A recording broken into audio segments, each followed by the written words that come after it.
Okay. Because now I don't know how much we're going to get the property for. So I can't make a decision yes or no because we haven't negotiated it down yet.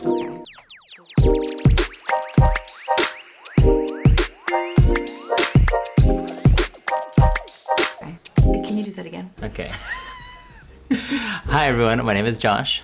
I'm Hannah. And welcome to Investing with the Baldo. Vinos. We need like some like epic music. Okay. How about the brr brr brr? No. Oh my god. That's not the vibe, huh? And on this channel, we discussed our journey into real estate and personal finance. Shoot, I think the baby's awake. Oh, dang it. Dang. Listen, guys, the grind don't stop for nothing. You know what I'm saying? The show must go on. And on this episode, we're going to give you an exciting update on the Miller property. Yay. It's actually funny. As we were shooting this video, we had a whole outline rolled Prepared. out. I originally called our real estate agent for a couple questions about backing out of the property. But we now have some new interesting news in terms of negotiating what the closing price would be, which then kind of changed the whole game because we could still win equity on this negotiation phase, which I originally thought we weren't allowed to do. Wow, that was a mouthful. Wow. Okay. Is there any, like, what would be the recourse backing out? So when it's listed as is, then that means there's no remedy period allowed. We'll obviously do the work, but you just have to go down on your price so we can fix it. But okay, as is means, it's like, I think it really is like a really good investment. Our big concern now, as we were kind of just running the numbers, putting in, we would only be able to do that maybe 1 or 2 more times at the most next year. We'll talk about what number we would want. I don't think I would come in at 125. Like, it just wouldn't make me feel good at the end of the day. So we'll talk about it and we'll let you know tomorrow, and then we'll go from there. At the end of the day, though, isn't this the point of this, is that we want to be able to pull the equity? Yes. So, wait, hold on. So are you saying that for sure we're backing out? I mean, what if we can negotiate it into a better deal?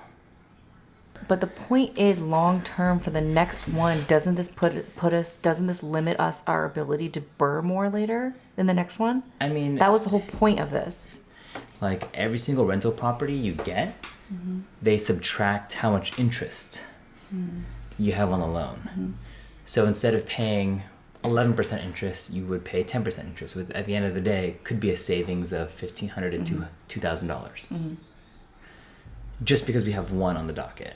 So like there's a different swing there. To me, if we can negotiate this property to a certain level, and then we can also decrease our interest for the hard money loan just because we have more skin in the game because we've done an investment property.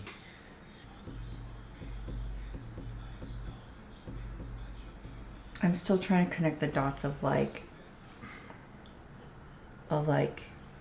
you kept talking about the equity has to be in there in this particular place before we can do in the next one. Like, I don't understand how we... So if we negotiate down to a lower price, we then win equity. Right now at 125, like that's 100% market value. Like we would pay 100% of market value to win that. But if we were able to reduce it by like 5%, by 10%, then we win equity. And so I was like, oh, then we're done. But the moment we said, no, we can still negotiate, then that reopened the door for me. Because I didn't understand that. Okay. Maybe I should have led with that. It's okay. Okay, whatever you say, except at the end of the day, I want to be full on burr, and I don't want any limitations on this. Our thing. Okay. This is the video. I know, that was literally the video. That's the...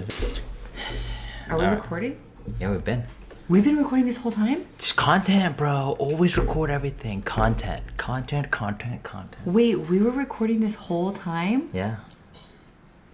It's epic, huh? Shing.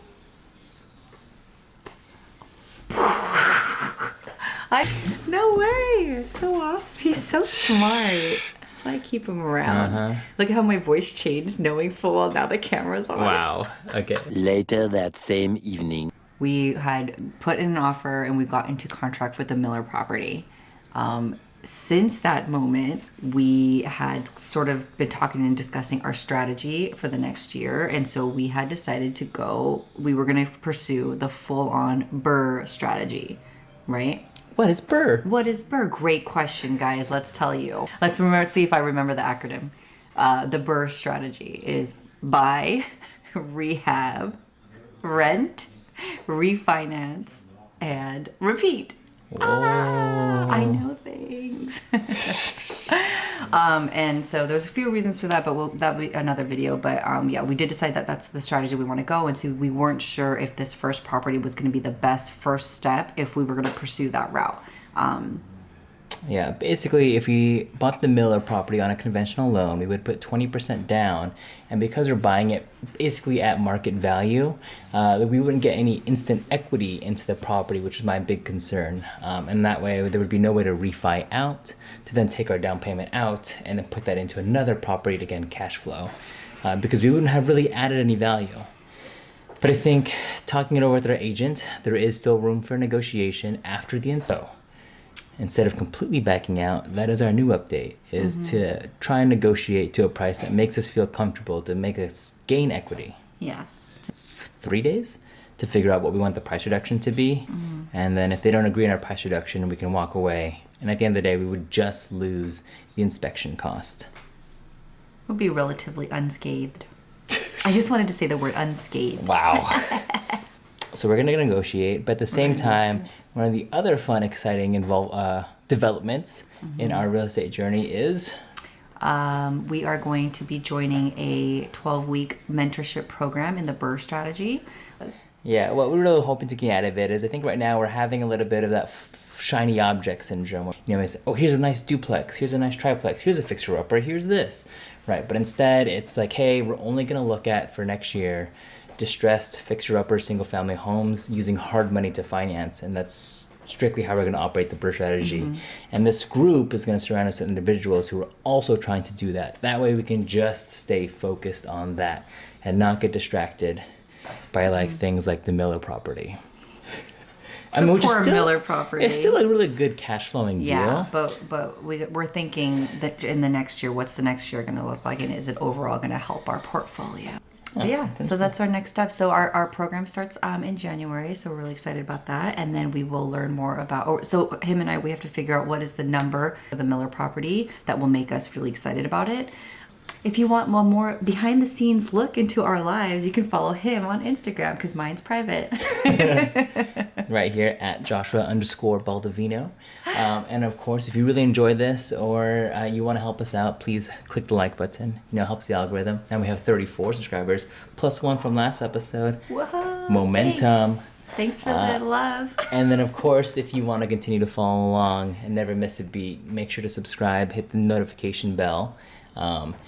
I mean, you should just click the like button because of this delightful one. Yeah, he's so cute. Is that it? That's all. So thank you guys all so much for tuning in, following along, and for all the texts and messages that we get about our journey. We're having a lot of fun, and thank you all, and we'll catch you guys in the next one. And cheers.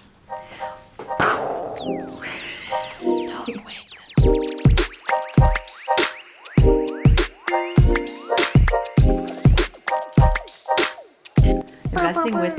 Investing with the Baldo.